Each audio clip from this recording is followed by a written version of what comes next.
Abram suas Bíblias em Romanos capítulo 8.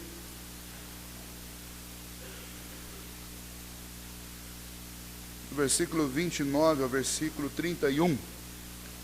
Este texto nós estudamos esse texto aqui no dia 25. E eu vou repetir os estudos do dia 25 de dezembro e do dia 1º de janeiro, que nós estamos com um grupo muito pequeno, e como nós estamos com estudo já há alguns meses, e nós estamos acompanhando versículo por versículo de Romanos, eu achei por bem que nós voltássemos nesse texto, porque senão eu vou iniciar o capítulo 9 sem que vocês tenham esta base do capítulo 8, que é fundamental, para que a gente entre no capítulo 9 da carta aos Romanos. Então nós estudamos aqui juntos até o versículo 28, e na ocasião eu disse para vocês que eram os versículos prediletos meus na Bíblia, e hoje eu gostaria de continuar com vocês então do versículo 29 a 31.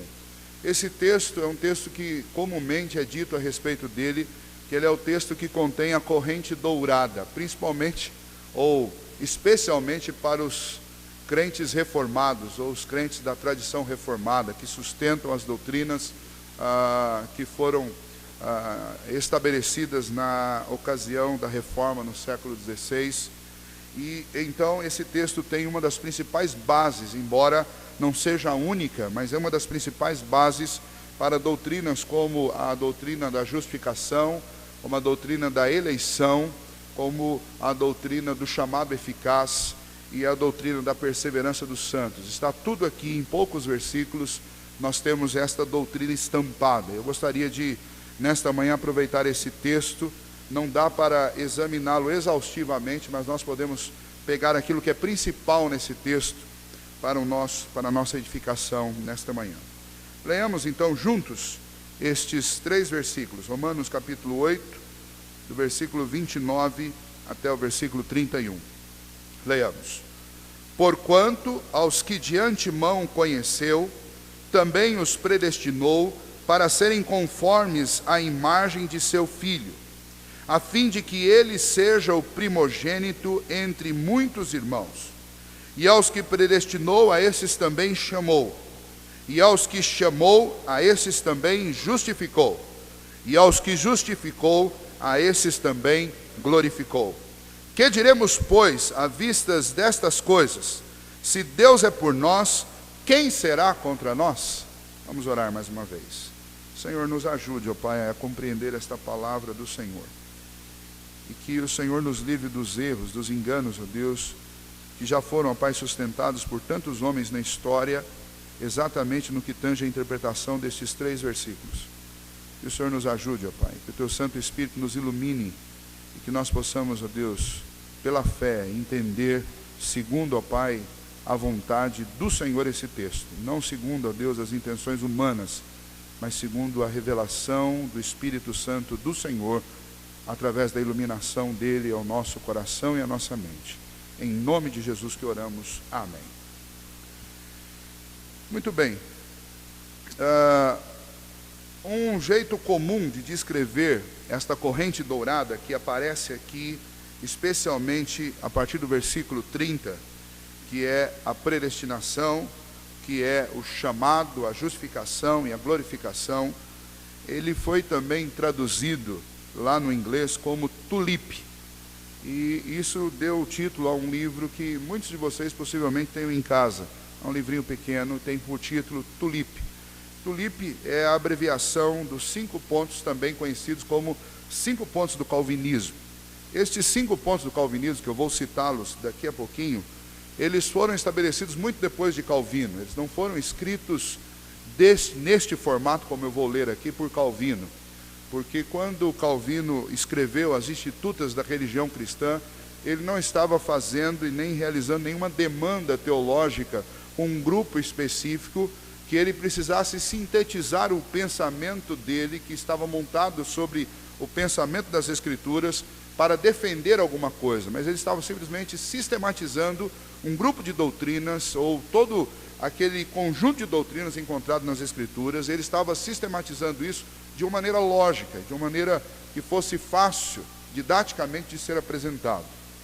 Mas no século XVII, na Holanda, surgiu um grupo que foi chamado posteriormente de os remonstrantes. Estes irmãos eram da Igreja Reformada Holandesa, e eles contestaram pelo menos 5 pontos que estavam na doutrina que foi sistematizada por Calvino, mas que tem como base as Escrituras, e a contestação deles foi em relação ao tulipe, em relação a estes 5 pontos que eu vou citar para vocês. Na época, obviamente, eles não tinham estes nomes, mas esta igreja holandesa, lá no século XVII, contestou, em primeiro lugar, a doutrina da total incapacidade moral do homem como resultado da queda. Então eles diziam, não, o homem não é totalmente depravado. Isso não é verdade. Eles contestaram também a ideia de uma predestinação que estava enraizada nos decretos soberanos de Deus, desde toda a eternidade, no qual o número dos eleitos, dos salvos, está contado e determinado de maneira imutável. Eles questionaram isso também, eles não aceitavam isso.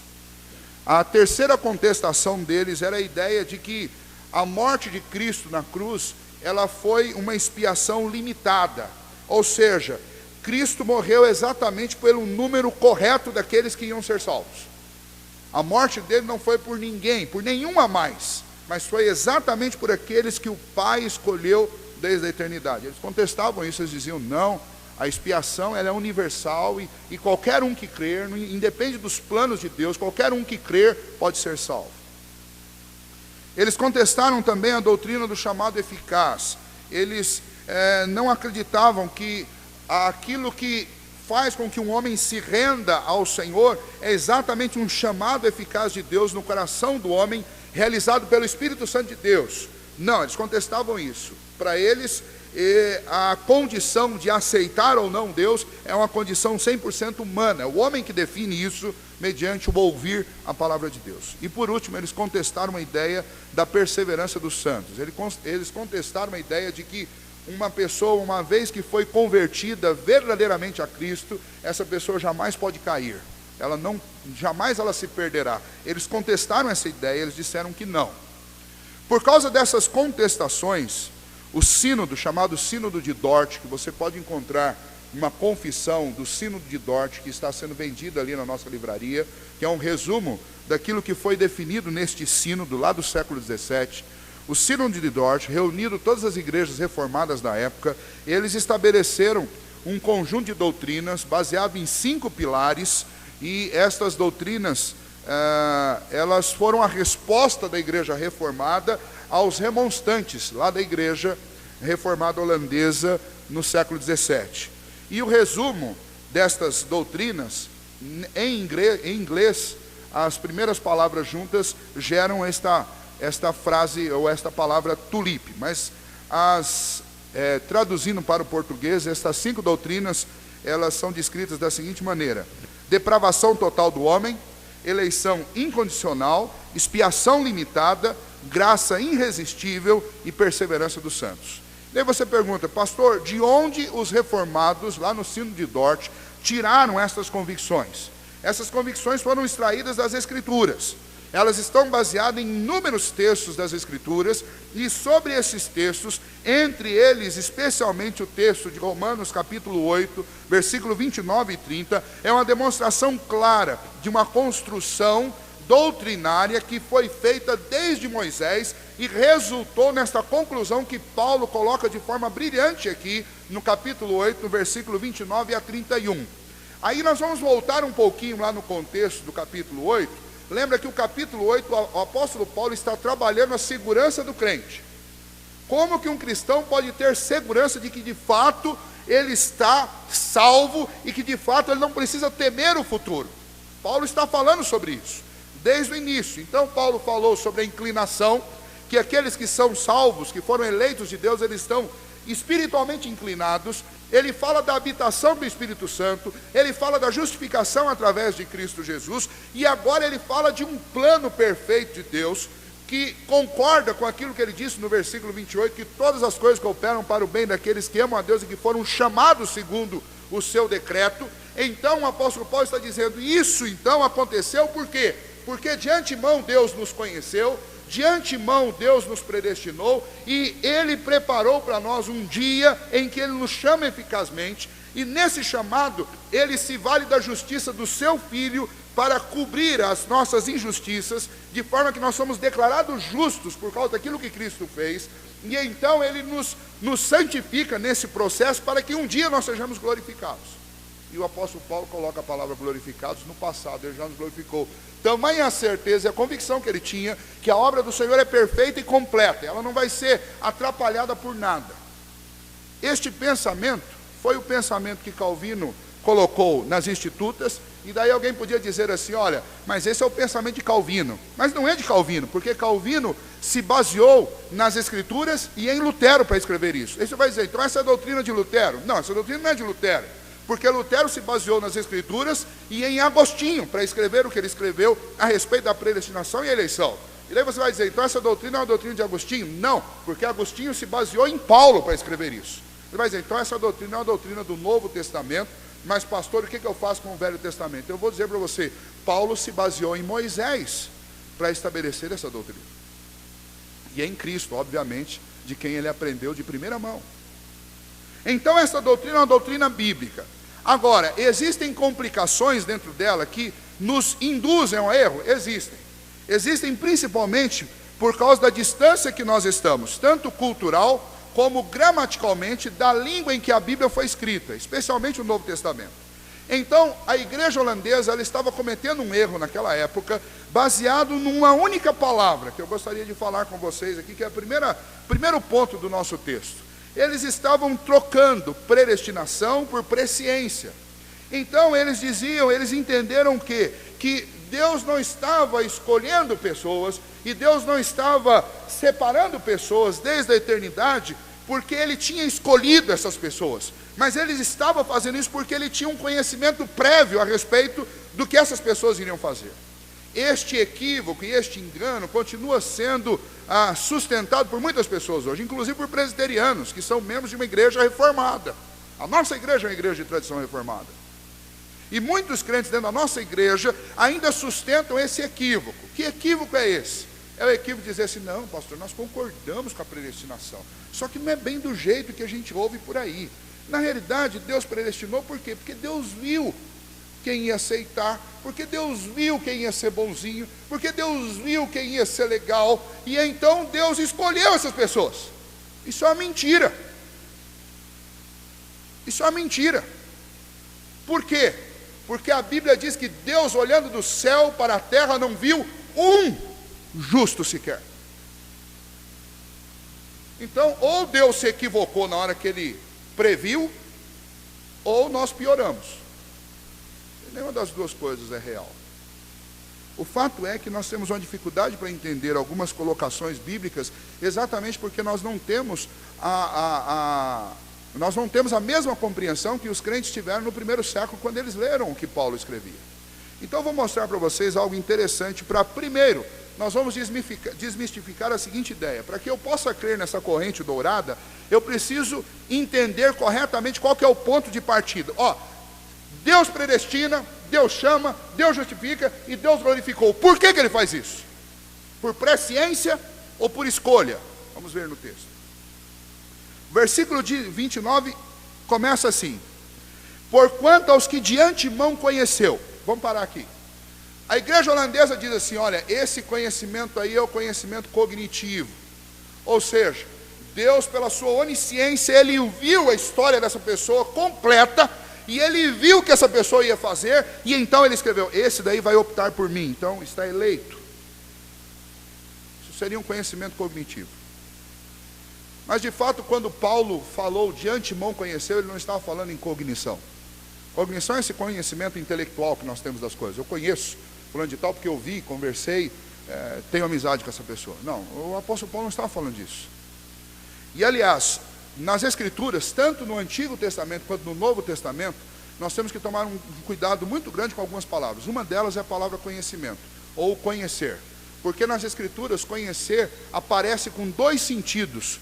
Exatamente porque nós temos, especialmente no Novo Testamento, pessoas que foram criadas e ensinadas a falar e a escrever em grego, mas elas foram ensinadas a pensar e a sentir como um hebreu, em hebraico.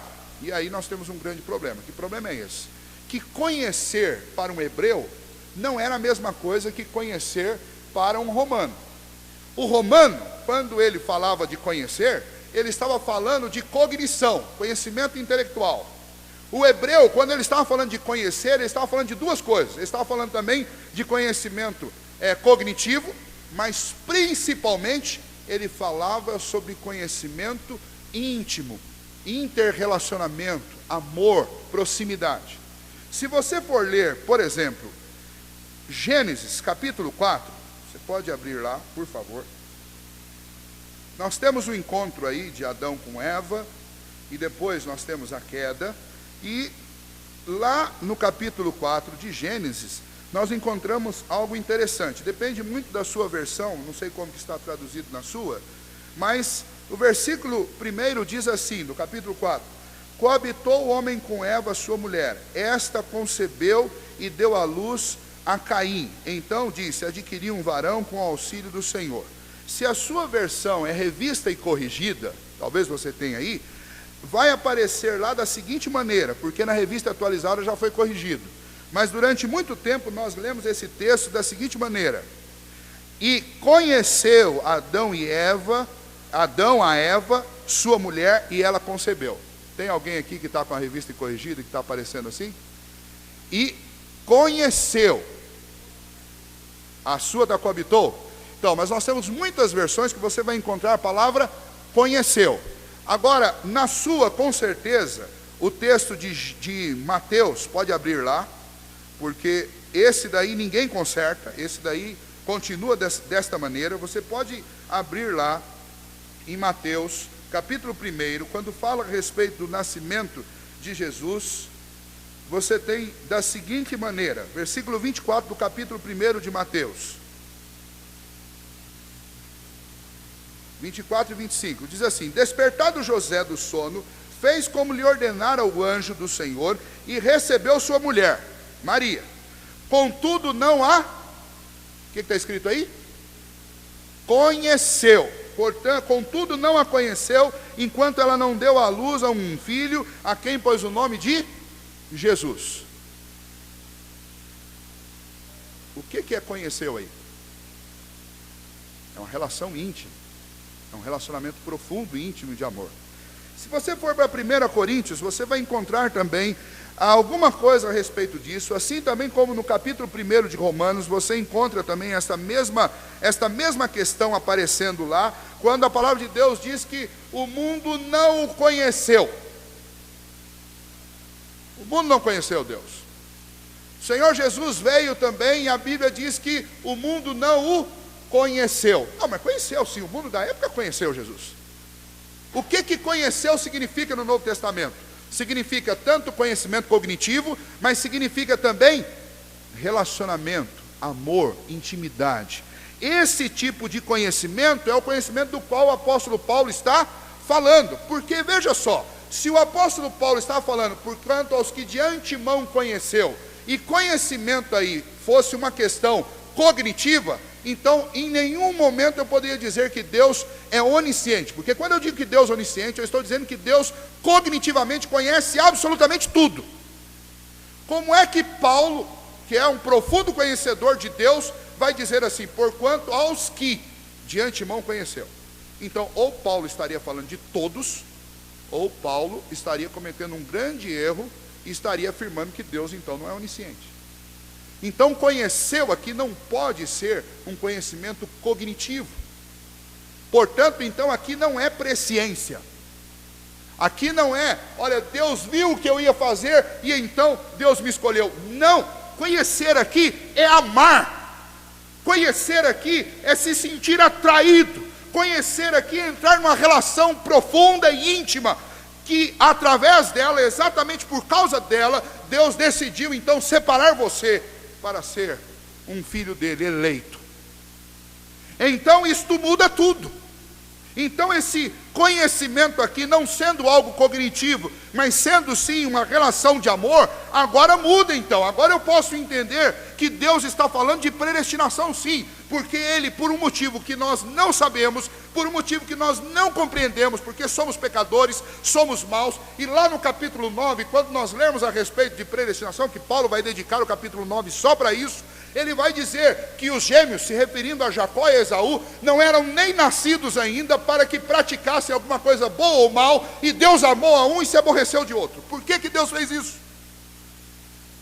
Nós não sabemos, mas nós sabemos de uma coisa, que Deus conhece afetivamente algumas pessoas, antes da fundação do mundo, e essas pessoas Ele escolheu, e graças a Deus Ele não contou para ninguém, é só dele, porque daí nenhum de nós pode dizer fulano não é e fulano não é.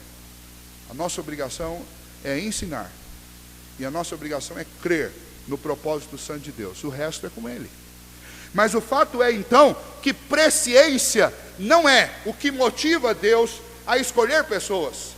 Presciência é simplesmente o resultado de Deus ser o autor da história. Se Deus escreveu a história, então obviamente Ele sabe de tudo, mas não é o saber de tudo que o motivou a escolher, foi exatamente a sua autoria e o seu amor. Então, quando nós lemos aqui, vamos voltar lá na leitura, no versículo 8, nós poderíamos, uma leitura que seria bem, inclusive, algumas versões da Bíblia mais atualizadas, já trazem a tradução desta maneira. A tradução que poderia ser muito bem colocada aqui nesse texto para nós é: aqueles a quem Ele amou de antemão, aqueles a quem Ele conheceu num sentido pessoal e íntimo, redentor, desde a eternidade, a esses Ele predestinou. É isso que Paulo está dizendo. Mas por causa do nosso distanciamento da cultura do judeu, e especialmente daquele conflito de culturas que existia no primeiro século, nós lemos a palavra conhecer no Novo Testamento como se ela tivesse um único sentido, o sentido cognitivo, e não é isso. Porque na maioria das vezes que você vai ler conhecer no Novo Testamento, tem a ver com afetividade e não com cognição.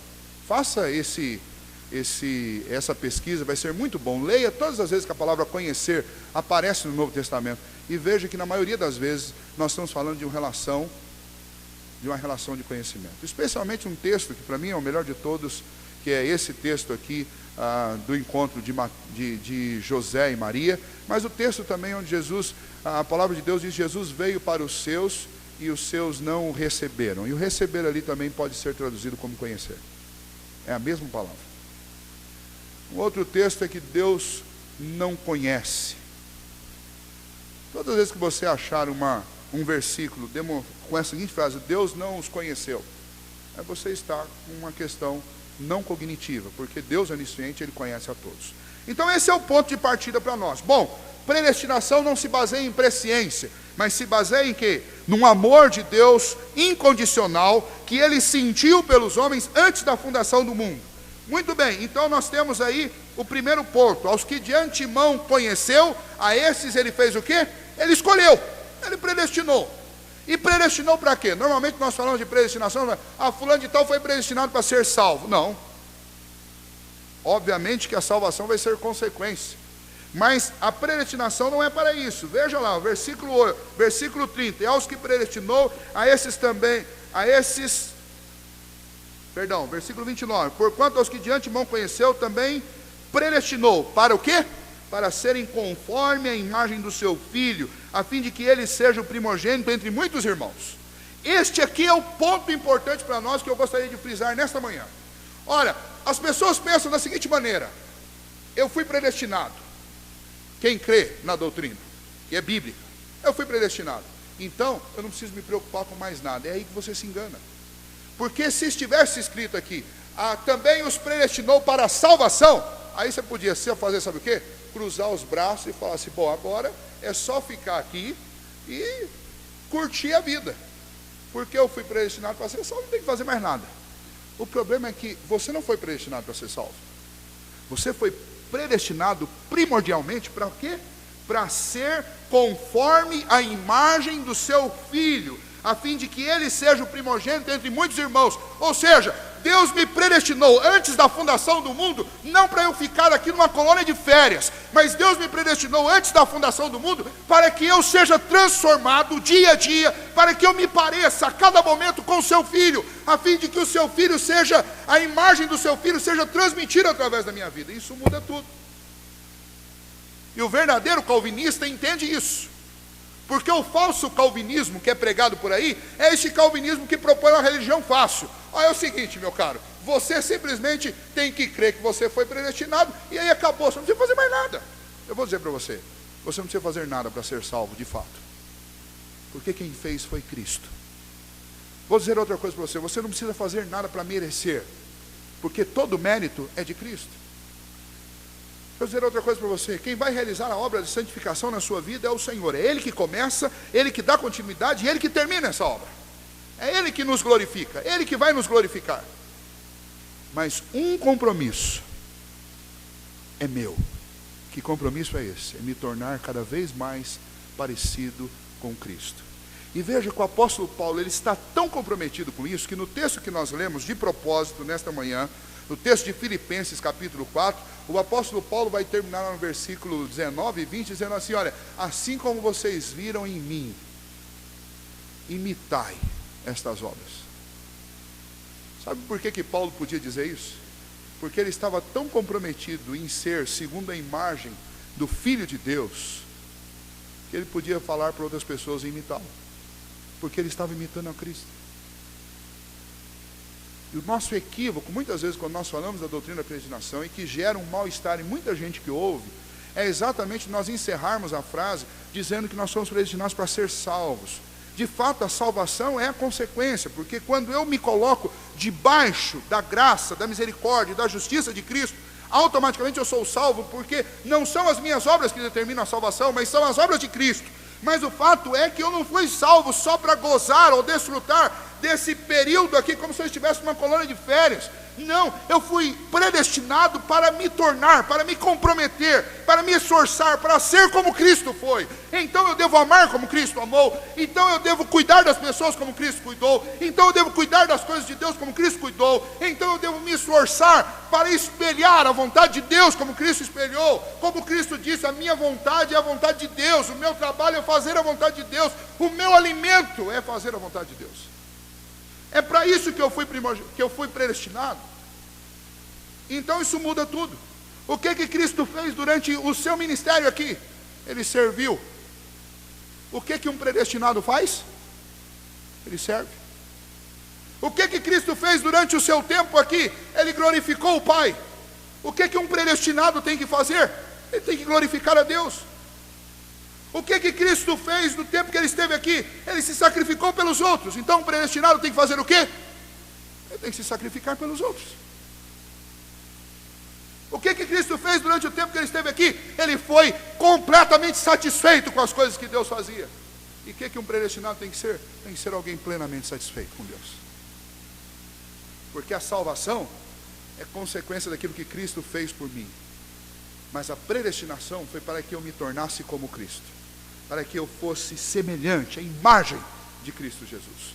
Nunca poderei ser Ele, porque Ele é o Filho de Deus. Mas o grande objetivo da nossa vida é glorificar a Deus, nos tornando parecido com o seu Filho. É para isso que nós somos escolhidos, e é isso que Paulo está dizendo. Então nós temos que consertar a nossa visão. Primeiramente, no que diz respeito à presciência. Nós não fomos escolhidos por Deus, porque Deus viu lá no futuro que a gente seria bonzinho, porque nós nunca seremos bonzinhos. Deus escolheu porque de antemão Ele amou. Por algum motivo que nós não sabemos, Ele amou. Deus escolheu porque Ele nos amou, Ele nos conheceu num sentido afetivo, antes da criação do mundo. E para que Ele nos predestinou? Ele nos predestinou para ser como seu Filho. Este é o propósito. E aí você podia falar assim, pastor, mas olha, encerrar esse assunto dizendo que Deus nos escolheu e nós não sabemos o motivo, não é deixar uma lacuna muito grande. Eu diria para você que isso me deixa também insatisfeito. Mas se você quiser achar pelo menos um motivo pelo qual Deus te escolheu, e isso é extremamente salutar, este motivo está aqui, implícito, e está explícito lá em Efésios capítulo 1. Eu vou dizer para você, quando Deus te amou, te conheceu, como o apóstolo Paulo descreve, conheceu de forma afetiva, antes da fundação do mundo e te predestinou, Deus fez isso. Os motivos em nós, eu acredito que eles não existiam, e não existem, mas os motivos em Deus existem, e um deles eu posso citar para vocês. Deus fez isso segundo o beneplácito da sua vontade. Ou seja, Deus faz aquilo que é prazeroso para Ele. Efésios capítulo 1, versículo 5 diz isso. Deus faz aquilo que é o beneplácito, é o prazer do conselho da sua vontade. Ou seja, entre o Pai e o Filho e o Espírito Santo, eles concordam a respeito de uma coisa. Quando eles olham para você, eles sentem prazer absoluto em salvar você. Você já imaginou? Às vezes não para pensar na consequência prática dessa frase. Mas quando eu leio em Efésios capítulo 1, que Ele nos predestinou segundo o beneplácito da sua vontade, sabe o que esse texto diz ao meu coração? E você precisa compreender isso. Esse texto está dizendo assim, olha, Deus sentiu prazer, um prazer absoluto em escolher você. Sabe o que isso significa? Que quando Cristo foi para aquela cruz, Ele não foi para aquela cruz obrigado, chateado, irritado ou entristecido, porque Ele tinha que morrer no meu e no seu lugar. Ele fez isso com prazer. Sabe o que significa? Que quando o Espírito Santo vem habitar no seu coração, ele não vem habitar chateado, entristecido, raivoso, porque eu vou ter que entrar no coração de um homem pecador e vou ter que conviver todo dia com os maus pensamentos, com as más intenções, com as más palavras, com as ações erradas. Não, o Espírito Santo vem habitar no meu e no seu coração e ele vem fazer isso com prazer. Sabe o que significa este capítulo 1, versículo 5 de Efésios? Significa que Deus lá nas alturas, por mais que nós erramos, por mais que nós cometamos pecado, por mais que as nossas intenções muitas vezes sejam falhas, Deus nas alturas, Ele olha para nós e Ele sente prazer em fazer alguma coisa por nós. E isso muda tudo, sabe por quê? Porque você não precisa se render às depressões da vida, aos sentimentos de ansiedade, às angústias, às amarguras da vida, porque se talvez nem você mesmo esteja contente com você, mas você pode ter certeza de uma pessoa que está plenamente satisfeita com você e que sente prazer com a sua vida, essa pessoa é Deus. E é muito triste um cenário como nós estamos vivendo no nosso país hoje, onde a religião está acostumada e adotou uma metodologia de apontar o dedo na cara dos outros e dizer para as pessoas, Deus está triste com você. E você precisa fazer alguma coisa para Deus ficar feliz com você. Deixa eu dizer algo para você, Deus já está contente e plenamente satisfeito com você desde a eternidade. Porque Ele nos escolheu segundo o beneplácito da sua vontade. Se você foi chamado por Deus, Deus fez isso porque Ele sentiu um prazer que não pode ser descrito com palavras humanas em salvar você. Isso é maravilhoso. Porque ninguém pode olhar para mim nem para você e colocar o dedo na minha ou na sua cara. Porque nós somos amados de Deus. E não é aquele amor assim, eu vou fazer isso porque eu tenho que fazer. Não, não foi assim que Deus resolveu nos salvar. Não foi por isso que Deus nos predestinou. Deus nos predestinou porque de todas as coisas que Ele mais sentia prazer em fazer, Ele sentiu prazer em salvar você. E é isso que Paulo está dizendo. Paulo está dizendo assim, tenha segurança, porque Deus nos amou de antemão. Por causa disso Ele nos predestinou para sermos conforme o seu Filho. E isso que Ele fez, conforme aquilo que o apóstolo Paulo diz em Efésios capítulo 1, versículo 5, Ele fez com prazer, com o maior de todos os seus prazeres. Eu sempre gosto de explicar a palavra beneplácito, porque às vezes ela passa em branco, nem todos ouvem a explicação, talvez alguns não ouviram aqui. A palavra beneplácito significa vontade prazerosa. Você fala assim, pastor, eu já estava falando que Deus sentiu prazer em me escolher, mas não está escrito isso. Esse é o significado da palavra beneplácito. Então o exemplo que eu gosto mais de dar, e agora nas férias eu pude fazer isso, é sorvete. Eu gosto de sorvete. Você fala assim, pastor, o senhor gosta de uma sobremesa, quero te convidar para ir em casa, que sobremesa que eu arrumo? Fala, pode comprar sorvete. Aí você fala, não pastor, mas eu não quero comprar só um sorvete, eu quero comprar um sorvete que deixe o senhor muito contente. Eu falo, então compra um sorvete de creme daqui bom, aquele cremosíssimo, eu vou ficar muito contente. Mas pastor, é o seguinte, olha, existe alguma coisa melhor do que um sorvete de creme daqui bom, cremosíssimo, para deixar o senhor contente? Eu falo, agora nós vamos mudar de conversa, agora estou falando de vontade prazerosa. É isso? É. Então tá bom. Então, Aí é o seguinte, é quando eu vou em alguma cidade que tem Americana, alguma coisa assim, lá dentro tem uma geladeira que vende um sorvete francês chamado Häagen-Dazs. Se você achar essa geladeira, lá dentro você vai encontrar um sorvete que é um sorvete doce de leite. E nesse sorvete vem umas bolinhas de doce de leite assim, que é o melhor doce de leite do mundo. Eu não sei como que eles conseguem aquele doce de leite, mas ele está lá. Esse é o beneplácito da minha vontade, ou seja, é a minha vontade no extremo daquilo que me dá prazer. Se eu fosse usar o meu exemplo para você, eu diria que você é o Häagen-Dazs de Deus. É isso que é beneplácito. Então, quando Deus escolheu você, Ele não escolheu porque Ele se sentiu obrigado, mas Ele escolheu porque você era aquilo que mais lhe daria prazer. E isso muda tudo na nossa teologia. Eu preciso entender isso, porque eu não tenho que me sentir assolapado, encaçapado e constrangido a minha vida inteira diante de Deus. É exatamente ao contrário disso. Por que que Deus me libertou? Por que que Deus me salvou? Deus me salvou para que eu compreendesse que eu fui salvo para a glória, para o prazer dEle, e a minha vida tem que estar satisfeita nisso, porque se isso não trouxer satisfação ao coração, nada mais traz. Se saber que eu sou o Häagen-Dazs de Deus não traz satisfação ao meu coração, não existe coisa nenhuma no universo que vai trazer. O dinheiro não traz, nada traz. O Häagen-Dazs, o Iglesias está fazendo sinal, é caro, é muito caro. Custou amor. Esse Häagen-Dazs aqui custou o sangue do Filho de Deus. Nós precisamos pensar nessas coisas, porque nós diminuímos a obra de Deus quando nós negamos essas verdades. Isto é a palavra de Deus. Isto aqui é predestinação. E eu tenho que pensar nessas coisas. Eu quero terminar com um outro ponto. Não vai dar para terminar o texto todo, mas eu quero terminar com o ponto do chamado, que é o próximo passo aí. Aos que predestinou, a esses também chamou. Isso aqui é fantástico. Você fala assim, pastor, o que significa esse chamar? Eu vou começar de trás para frente com vocês e vou mostrar para vocês o que significa se chamar. Em algum momento das férias, nós estávamos fazendo uma devocional e eu li esse texto, e aí o Cacá me perguntou assim, mas pai, o que é esse chamar? Eu vou falar assim, eu falei, filho, o que você gostaria de comer agora? Ele falou, eu gostaria de comer um bolo de chocolate. Eu falei, então eu vou fazer um negócio com você, ó. Você fecha o olho, se concentra com toda a sua força e você vai chamar um bolo de chocolate. Vamos ver se o bolo vem para cá para a mesa. Eu, o que, pai? Fecha o olho. Você quer saber o que é chamar no texto que nós estávamos comentando sobre esse texto? Eu estava conversando com a Sibeli. Ele perguntou o que é chamar. Eu falei, vai filho, vai. Aí fechou o olho. Eu, com toda a força dele, eu quero o bolo de chocolate. Eu falei, agora abre o olho. Ele abriu, não tinha nada lá mesmo. Falou, pai, achei que você estava com... Eu falei, você não tem força para chamar. Agora, quando você está lá num lugar distante e eu chamo você, vai, Caleb, você me atende na primeira? Aí ele, às vezes, pai. Eu falei, você não atende nunca na primeira, eu tenho que chamar umas 3 vezes você vir. Sabe por quê? Porque eu não tenho poder para chamar. Mas filho, deixa eu te contar um negócio, você precisa saber disso.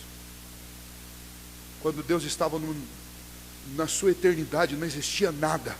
Deus decidiu criar o universo. Sabe o que ele fez? Ele chamou o universo à existência. E ele disse, haja! E no mesmo momento o universo existiu. Dentro deste universo, Deus decidiu criar a terra. E ele disse, haja! E a terra existiu. E aí, me esnobando um pouco, eu estava me esnobando com ele, falando, filho, a palavra do hebraico é assim. O pastor, quando fica citando a palavra do hebraico, ele quer se esnobar. A palavra é bará. O termo é bará. É bará. E Deus falava assim, bará. E as coisas aconteciam. Esse é o poder de Deus. Não há nada que Deus chame que não venha a Ele. Deus chamou esse universo inteiro à existência. E Ele veio. Sabe o que significa? Sabe o que Paulo está dizendo? Paulo está dizendo, aos que predestinou, a esses também chamou. Sabe por que Paulo coloca essa palavra no passado? Ele era um evangelista, ainda ia pregar para muitas pessoas. E ele não podia usar essa palavra no passado, senão ele estaria dizendo que tudo que tinha que ser salvo já foi salvo. Não é isso que Paulo está dizendo. Paulo está dizendo que quando Deus chama, você pode colocar a palavra no passado, porque quando Ele chama, ninguém resiste ao chamado dele. Sabe o que Paulo está dizendo? Todos os que Deus predestinou desde a eternidade, um dia Deus vai chamar. E no dia que Deus chamar, não há como resistir a esse chamado. Isso é uma bênção, sabe por quê? Porque se o seu filho está longe e você crê que a aliança de Deus é para você, para os seus filhos, para os seus netos, para os filhos dos seus netos, então você pode ter certeza que o dia em que Deus chamar o seu filho, ele vem. Eu tenho que crer nisso. Senão não adianta ler e estudar a Bíblia. Aos que Deus predestinou, a esses também Ele chamou. Ele trouxe para perto dele. Alguns já vieram, outros Ele ainda vai chamar pelo poder da palavra, pela pregação. E no dia em que Deus chamar, eles virão. Eu não posso ter medo, eu não posso ter dúvida quanto a isso. Mas você vai assim, pastor, tudo bem. Suponhamos que o senhor esteja errado. Qual a consequência? Eu vou dizer, sabe qual a consequência? A consequência de eu duvidar dessa doutrina é, no mínimo, deixar Deus muito chateado. Porque você já imaginou que Deus fez tudo isso, mandou o filho dele morrer na cruz, segundo João, capítulo 17, todos os quais o Pai lhe deu, não se perderão?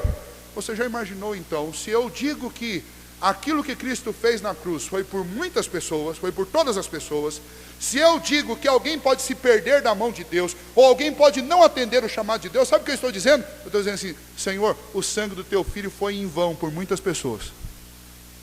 Vocês acham mesmo que Deus faria alguma coisa em vão? Vocês acham mesmo que alguém pode desperdiçar o sangue do Filho de Deus? Vocês acham mesmo que Deus poderia predestinar se Ele não tivesse controle absoluto sobre a história? Você acha mesmo que Deus poderia perder alguém?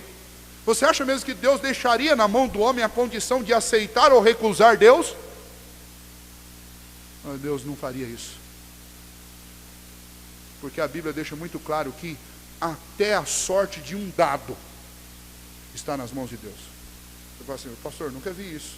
Leia a história de Jonas. Ontem eu estava aqui estudando com a mocidade isso. Jonas estava num barco, o barco ia naufragar, e Jonas não se acusava. Ele não dizia que o culpado era ele. O capitão do navio, que não era cristão, não era judeu, não era religioso, o capitão do navio falou assim, olha, alguém aqui deixou algum Deus extremamente irado, porque eu nunca vi uma tempestade como essa. E nós temos que descobrir quem que é o culpado. Então nós vamos jogar a sorte aqui. Eu não sei se foi dado palitinho, não sei o que foi. Eu sei que ele falou assim, nós vamos jogar a sorte. E sobre quem recair a sorte, esse é o culpado. E adivinha sobre quem recaiu? Sobre Jonas. Sabe por que a sorte recaiu sobre ele? Porque Deus controla até o que sai num dado. Então deixa eu dizer para você, se você está querendo jogar na loteria, é melhor você falar direto com Deus, porque quem controla a loteria é Deus. Se Deus quiser que você ganhe, você vai ganhar jogando ou não jogando. Se Deus quiser que você seja milionário, você vai ser jogando ou não jogando. Então é melhor você não jogar, porque a Bíblia diz que jogo de azar é pecado. Se você jogar também, você não vai no inferno, porque a salvação não é por obras. Só que eu estou dizendo para você que não adianta, porque quem controla a sorte é Deus. Até a sorte é controlada por Deus. Você acha que um Deus que controla até a sorte, Ele deixaria a salvação sobre a sua responsabilidade? Não. Eu queria dizer isso para um monte de gente. Porque tem gente que é tão ousada que acha que não é Deus que resolve isso. A palavra de Deus diz, a história diz, a sua e a minha vida diz, porque se você for ser bem honesto com você, você vai saber e vai reconhecer que no dia em que você se rendeu a Cristo, isso foi uma promoção exclusiva do Espírito Santo de Deus dentro da sua vida, e você não fez por uma opção sua, você fez porque Deus te levou a fazer isso. Mas eu, não pastor, eu nasci num lar cristão. Eu falei, quem te fez nascer dentro de uma casa cristã? Foi Deus. Então aos que Ele amou de antemão, Ele predestinou, e aos que Ele predestinou, Ele chamou. E quando Deus chama, ninguém diz não. E eu gosto muito desse texto, porque nós temos aqui na igreja pais que criaram filhos na igreja, eles não estão aqui hoje. Eu batizei o meu filho na igreja, estou criando aqui, estou criando nos caminhos do Senhor, mas nada me garante que ele se rebele algum dia da vida dele e ele corra longe dos caminhos do Senhor. Então eu não estou estribado naquilo que eu tenho feito, porque eu faço algumas coisas boas para ensiná-lo. Mas eu também, infelizmente, dou maus exemplos, como muitos de nós damos. Eu sei que quem o trará aos pés do Senhor é o próprio Deus. Porque quando Deus chama, não tem como. E Deus diz que a aliança é para mim, é para o meu filho, para os filhos dos meus filhos. Então eu posso ter certeza. Eu gostaria de encerrar esse ponto aqui. A nossa corrente dourada não termina aqui, mas eu não tenho tempo para continuar hoje. Mas eu queria que você guardasse isso. Por que Deus predestinou? Por conhecimento prévio? Não. Ele predestinou por amor. Um amor prazeroso ao coração dele. O beneplácito da vontade dele. Então, desde a eternidade, ele olhou para você, ele olhou para mim, olhou para milhões de pessoas que ainda não foram chamadas, inclusive, e ele sentiu um prazer absoluto em salvá-las. Ele pagou um preço altíssimo, que foi o sangue do seu próprio filho, e o seu filho fez esse pagamento também com prazer, porque ele estava cumprindo o beneplácito da sua vontade, porque ele também é Deus. E ele fez isso para nos salvar. E no tempo certo ele chama, como ele já nos chamou, e como ele chamará ainda muitos. Mas esta é uma obra de Deus. Aí você fala assim, pastor, então não tem que fazer nada, é colônia de férias. Não, porque Deus nos chamou para sermos conforme a imagem do seu Filho. A não ser que você já esteja se sentindo parecido com Cristo, se você, como eu, acha que ainda falta muito, muito mesmo para se parecer com Cristo, então nós temos muito trabalho. Um trabalho prazeroso, porque nós só vamos melhorar. Um trabalho prazeroso, porque eu não dependo dele para ser salvo. Eu já fui salvo por Cristo. Então eu faço com alegria, por gratidão, por amor, não por pressão. Então pense nessas coisas. Reflita sobre isso. Esse é o verdadeiro evangelho. E quando você for falar de Jesus, fale nestes termos. Fale neste diapasão, porque isto é a verdade da palavra de Deus. Amém? Senhor, nós te agradecemos por teu precioso amor, que é a causa primeiro, Deus, de tudo que aconteceu na nossa vida. Porque desde a eternidade, Deus, por este amor que gerou, Deus, prazer ao coração do Senhor. Este amor, ó Deus, que não tem a causa em nós, mas única e exclusivamente em Ti. Este amor mudou tudo na nossa vida. Este amor, ó Deus, determinou a história que o Senhor escreveu a respeito de cada um de nós. Este mesmo amor, ó Deus, separou-nos. Este amor, ó Deus, fez com que o Senhor nos chamasse. E é este mesmo amor, ó Deus, que tem feito o Senhor separar e chamar muitos homens ao longo da história. Mas é este mesmo amor também, ó Deus, que fez com que o Senhor entregasse o teu Filho, pagando esta dívida alta que nós, por nossas irresponsabilidades, criamos diante do Senhor. E foi este mesmo amor, e é este mesmo amor, ó Deus, que tem feito com que o Senhor nos transforme dia a dia e nos torne parecido com teu Filho, através das circunstâncias, das lutas, das perdas, dos ganhos, e tudo que nós passamos na vida, ó Deus, é este mesmo amor, a garantia, ó Deus, nossa, de que um dia nós, ó Deus, seremos aperfeiçoados completamente e vamos desfrutar da Tua glória, da Tua presença para todo sempre. Muito obrigado, ó Deus, nós te agradecemos nesta manhã por este amor, porque Ele é, no final das contas, ó Deus, a nossa maior segurança diante do Senhor. Obrigado, ó Pai, por o Senhor ter nos amado. E obrigado, ó Deus, por tudo que este amor tem levado o Senhor a fazer por nós. Agora, Deus, ajude-nos a sermos sempre agradecidos a Ti. E que, ó Deus, em nossos lábios, esta mensagem do amor do Senhor esteja sempre presente. E que nós, ó Deus, jamais nos enganemos, ó Pai. E que jamais o orgulho tome conta do nosso coração, ao ponto, ó Deus, de nos fazer nos sentir, ó Deus, auto-salvadores, auto-merecedores, auto-justificadores, mas que o Senhor livre de nós toda essa arrogância e todo este orgulho, e que o Senhor nos faça saber sempre, ó Deus, que se temos uma esperança, nós a temos por causa do teu grande amor. Obrigado, Deus, por esta manhã, obrigado pelos dízimos que foram trazidos, devolvidos na casa do Senhor. Que haja, Deus, sempre sobre a vida dos teus filhos abundância, e as provisões do Senhor nunca falte. E que sobre esta igreja também, ó Deus, a confirmação das obras das nossas mãos vindas da parte do Senhor sejam sempre, ó Deus, a marca de tudo aquilo que fazemos e vivemos. Em nome de Jesus que nós oramos. Amém.